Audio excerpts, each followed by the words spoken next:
Like the Points of Light Foundation. Do something good. Feel something real. Watch Sandra Golden with the Weekend Sports on WCTV. We now join our scheduled program already in progress. By what may be a permanent parking ban on these streets. While the idea of limiting parking on some of the streets that run near Pennsylvania Avenue may be a good one, it isn't going to help you here on northbound 17th Street, just south of Pennsylvania. The curb lane is closed here due to sidewalk construction. Metro supervisors had a last-minute meeting on the bus detours with temporary signs in place until new ones can be ordered. But Metro Rail may be the way around Monday's mess. I take the Metro, and I get out right over there, and it doesn't bother me at all. What do you think it's going to be for everybody else? It's going to be a headache. The likelihood of many motorists coming in without a clue and trying to go where they can't could add to the expected delays.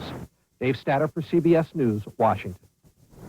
Demolition experts have started placing explosive charges in the Murrah Federal Building in Oklahoma City.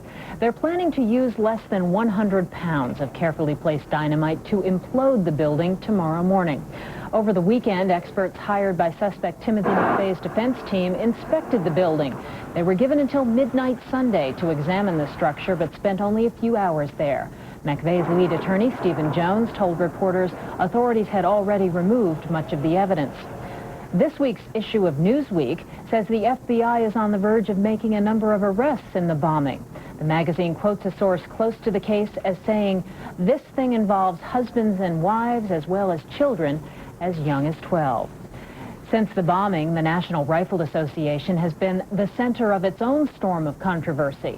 NRA leaders gathering in Phoenix for their annual convention over the weekend were forced to answer a lot of criticism. The group's president apologized for his use of harsh words in describing federal law enforcement officials, and he tried to draw a strong distinction between the philosophy of the NRA and the militia movement in the country.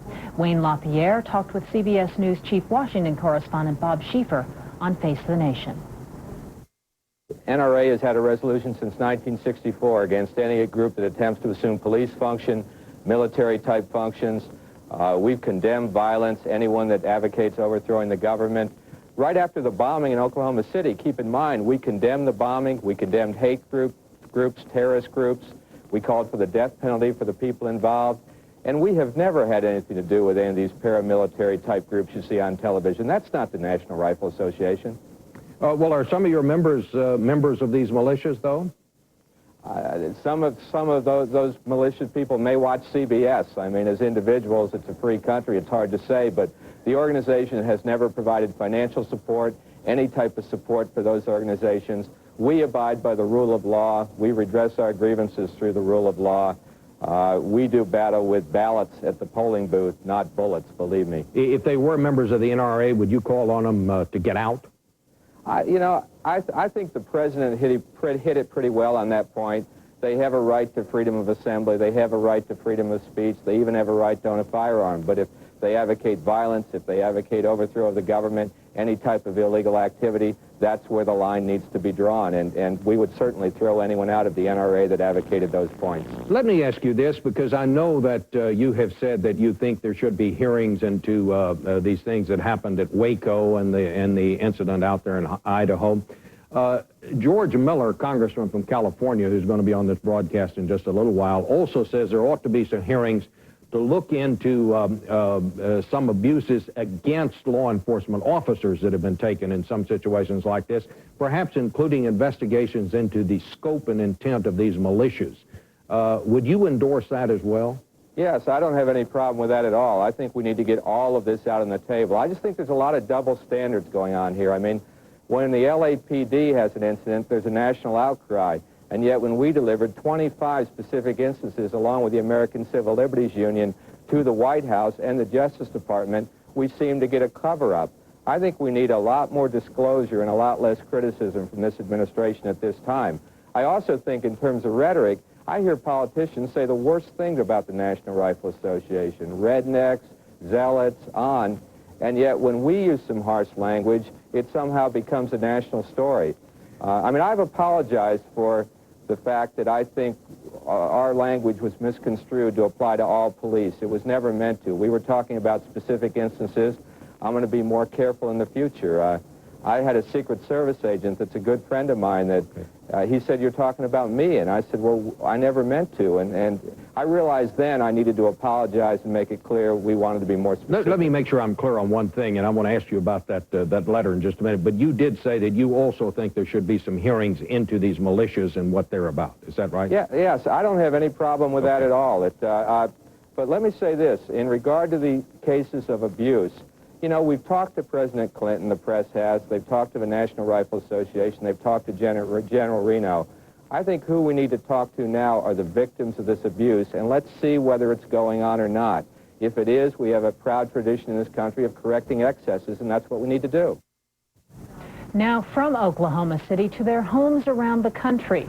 Rescuers who worked round the clock at the bombed-out Murrah building, risking their lives for others, have returned home. From Miami, CBS News correspondent Art Rascone reports their wounds have not healed. It was as if they had returned from a war. And perhaps they had. Like combat, this battle left mental scars, flashbacks of struggling to find life in the midst of so much death. We're victims of it also, just like the families that were affected. You try not to think about it, but it gets to you. It really does. Armando Gonzalez is a veteran of Miami Search and Rescue Group, a top gun of the federal government's premier urban search and rescue team. Like others, he has witnessed death so many times. To escape, he often sits alone in his fishing boat and yells. It's a venting of frustrations, and it's a venting of all the horrors that you have to deal with. The men and women on the team are trained to rescue people whose lives are ripped apart by natural disasters. It's okay, my friend, it's okay. Earthquakes in the Philippines, Mexico, and Armenia. But unlike these natural disasters, rescuers found no one alive in the terrorist attack on Oklahoma City. Families on the street corners were applauding us and waving and cheering and holding up pictures, of family members, and it's like, and that's rescue them, find we're down them. here. And I mean, that really gets to you. Tough guys, soft hearts. Just before they left Oklahoma City, the men and women who became an inspiration to millions visited children who survived the blast. Lieutenant Manny Gelibert was there. A lot of them were embracing each other and crying, and they just wanted to touch us, And we touched them and we hugged them. These children, who once wanted to be cowboys and nurses, told the team that they now want to grow up and be just like them, rescue workers. The rescuers needed that. Art Rascone, CBS News, Miami. Sleep deprivation. 70 million Americans have experienced it, but you don't have to. Try maximum strength Sleep and All soft gels with the sleep aid preferred by 7 out of 10 doctors. Sleep and All soft gels help you fall asleep fast.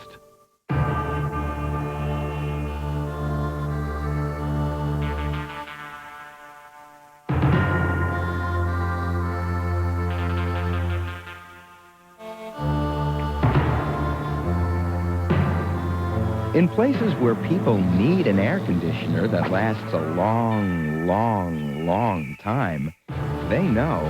Okay, kids, run up and see if anybody's home. It's hard to stop a train.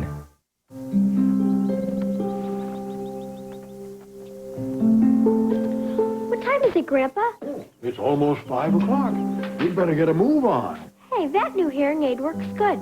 But why can't I see it? Because it's a Miracle Ear Mirage. That's really neat. It's like almost invisible. For a long time, me and Grandpa never talked. Mom said his hearing was bad. I couldn't make out what she was saying. So I called Miracle Ear for a free video of hearing loss in you. I learned a lot of important things about hearing, including ways to help myself. It's sad going through life not hearing what your family's saying, particularly when you might learn how to help yourself with this free 15-minute video. Tell me some more about fishing, Grandpa. It is so much fun. If you're missing what friends and family are telling you, call the toll-free number now for your free 15-minute video, Hearing Loss in You. No cost or obligation, so call right now. Of all the eye drops you can buy, Visine is the only one recommended by pharmacists 4-to-1 over any other brand. Visine's formula gives you 100% of the relief you need. Visine. it gets the red out. Have you ever wondered what the wild blue yonder is really like? I found out. Now here's your chance. Come along as Paula takes to the skies for a flight in an F-16. You've never seen anything like it. I flew this baby. Coming up on CBS This Morning with Harry Smith and Paula Zahn. $100,000 to pay off just one federal worker who charged bias, and she's one of many. Are they really victims, or are you? Tonight on the CBS Evening News. Watch CBS This Morning. It's breakfast for your head. After 2 years of playoff losses to New York, the Indiana Pacers finally conquered the Knicks, winning Game 7 of their Eastern Conference semifinal at New York. Reggie Miller had 29 points. His back-to-back threes gave Indiana a 15-point lead in the third quarter. Reggie stared at filmmaker Spike Lee again, but he never scored in the fourth quarter, and the Knicks stormed back to take the lead. New York trailed by 3 when Derek Harper was called for a flagrant foul. A pair of free throws and a Rick Smith's jumper left Indiana up by 7 with 3:13 to play. Smith scored 7 of his 19 points in the final 4.5 minutes. The Knicks missed 5 of 8 free throws in the fourth quarter and trailed by 5 when Anthony Mason missed a layup in the final minute. A three-pointer by John Starks cut Indiana's lead to 2. With 5 seconds to play, Indiana led 97-95 when Patrick Ewing missed from short range. Ewing had 29, but he called it the most disappointing moment of his 10-year career. Indiana is off to Disney World, sort of. They open the Eastern Conference Finals in Orlando tomorrow.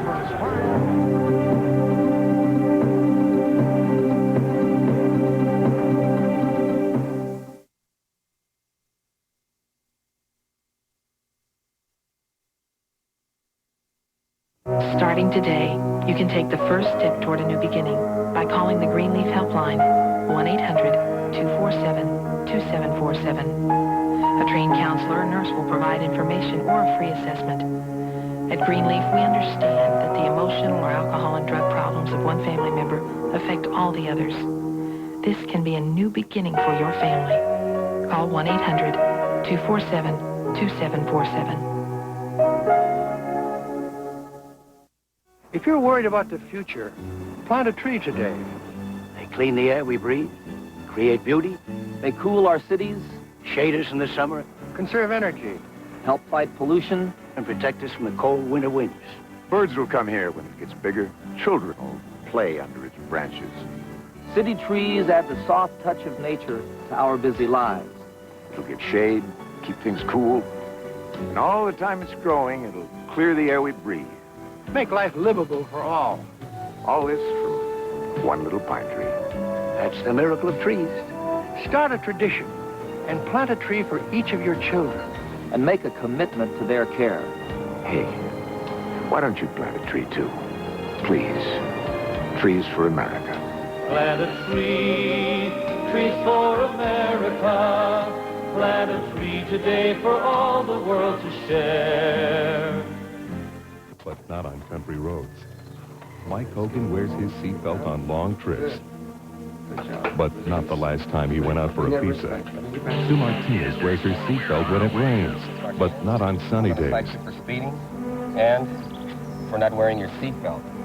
Some of the time isn't good enough. Seatbelts, they only work when you wear them. There are reports that Iran may finally be ready to adopt a softer line when it comes to author Salman Rushdie. The late Ayatollah Khomeini placed a bounty on Rushdie's head after his book Satanic Verses was published in 1989. Since then, Rushdie has been in hiding with security around the clock. Alison Jack of British Sky News reports. Author Salman Rushdie is anxiously waiting to see how this particular plot unfolds, hopeful his spell in hiding may soon come to an end. An Iranian official close to President Rafsanjani is reported to have said the government is distancing itself from the death threat against Rushdie. And the government has also promised to reiterate its warning to Muslims they must abide by the laws of the countries in which they live. Supporters of Salman Rushdie, who've campaigned tirelessly on his behalf, say they sense a shift in the attitude of the Iranian government, which it's hoped will constitute a significant breakthrough.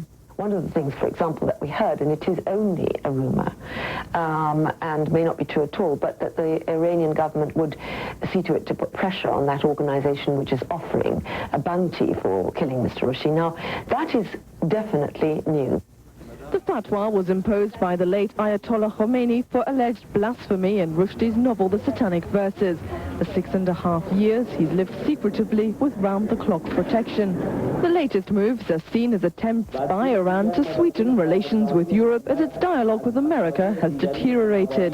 The Foreign Office has played down the latest developments, as have pro-Iranian British Muslims. Alison Jack, Sky News at the Iranian Embassy in central London. That's our news for this half hour. This is CBS News Up to the Minute.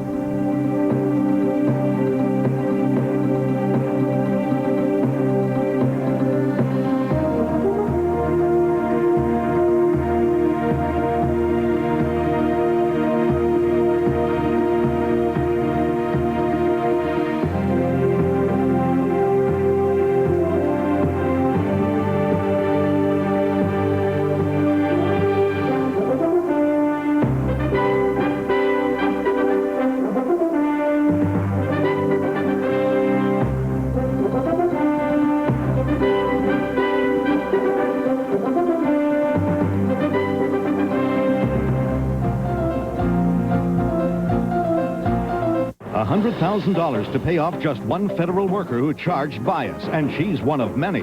Are they really victims, or are you? Tonight on the CBS Evening News. For these people to live, someone else must die. Who will get a transplant before time runs out? Find out on 48 Hours, Thursday. This is CBS.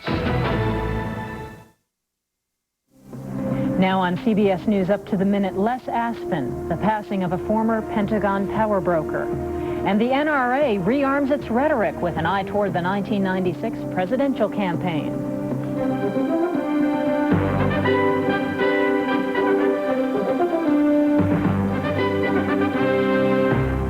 Good morning from CBS News in New York. This is Up to the Minute. I'm Nanette Hansen. Thanks for being with us.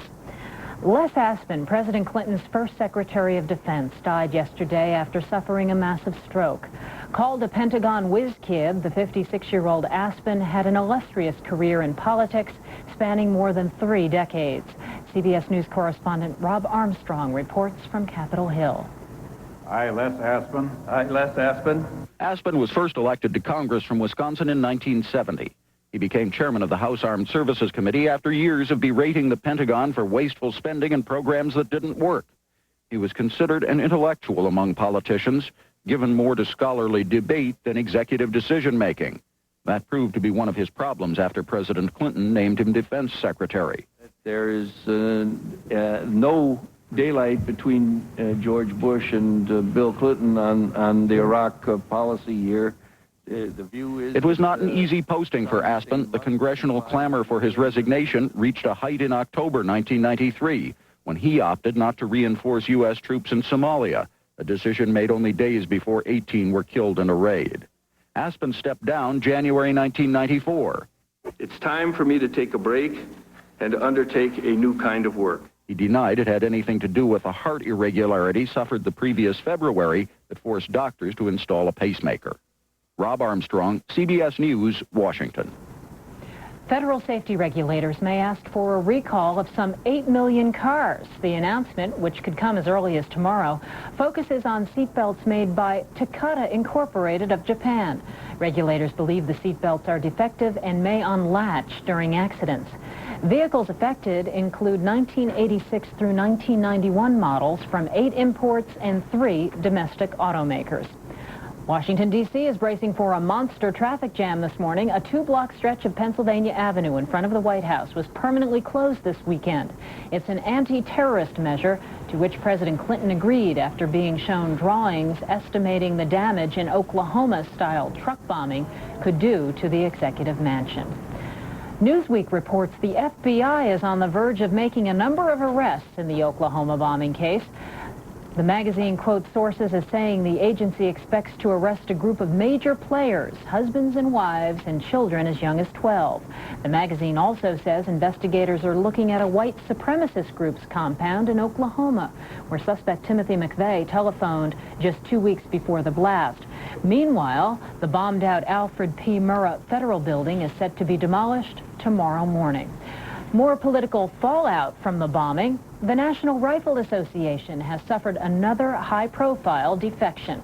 Former House Speaker Thomas Foley said yesterday he's resigning from the group to protest its, quote, increasingly strident policies. He follows former President Bush, who gave up his lifetime membership over the group's portrayal of federal law enforcement agents in a fundraising letter. Meanwhile, the NRA wound up its annual convention in Phoenix this weekend, gunning for the Clinton administration. CBS News correspondent Reed Galen reports that despite some recent high-profile criticism, the group is as militant as ever. If critics thought the NRA would come out of this convention chastened by recent controversy, they were wrong. I'm here really because I believe in the Second Amendment, and I really hope that the NRA keeps up the fight.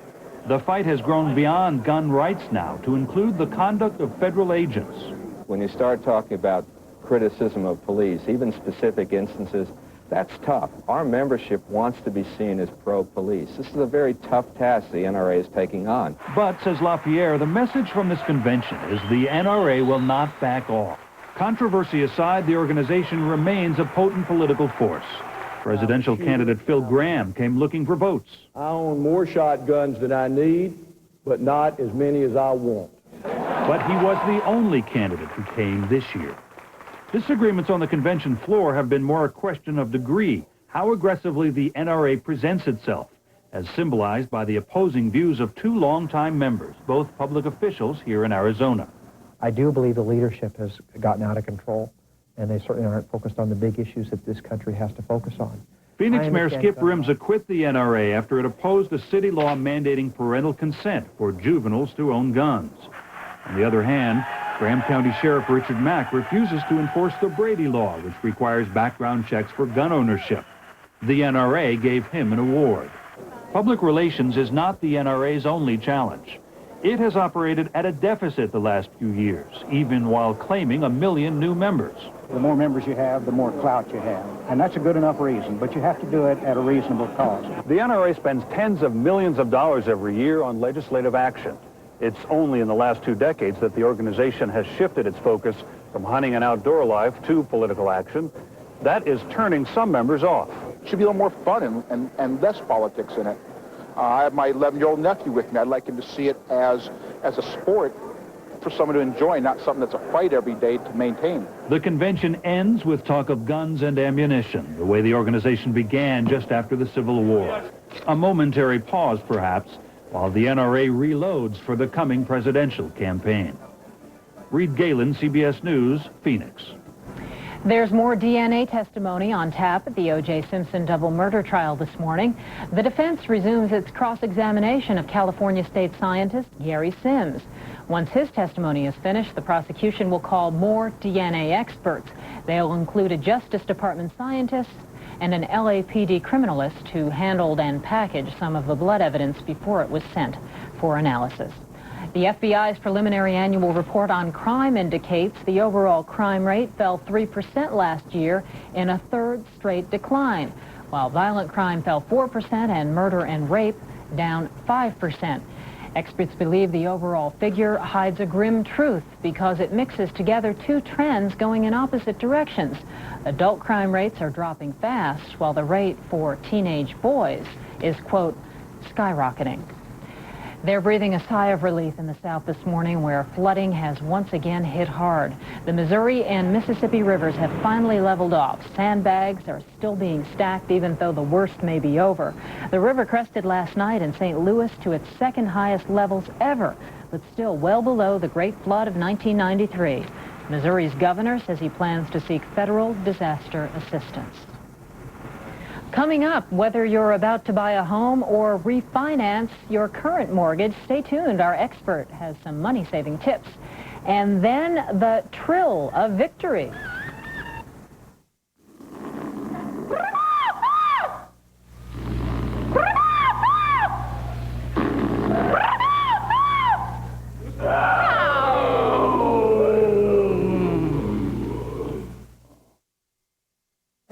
other diets. I couldn't control my appetite. I always felt hungry, and I was so easily tempted. So easily tempted. Just one Dexatrim controls your appetite all day. You eat less and start losing weight from day one. I went down 2 can sizes, and it just made me feel like running around and screaming like a loon because it just feels great. That's my story. I lost 10.5 pounds, and I did it with Dexatrim. I was like, yes. Just one Dexatrim and you start losing weight from day one. As I swing the proverbial hash and decant the coffee and witness the results, I am dismayed by the belief that an antacid in a spoon is somehow stronger than a tablet. Au contraire. Dose for Dose Tums Ultra neutralizes more acid than Mylanta regular strength. And while this has aluminum and magnesium, Tums Ultra has calcium. Something my body needs anyway. I like that. So if you must take your antacid in the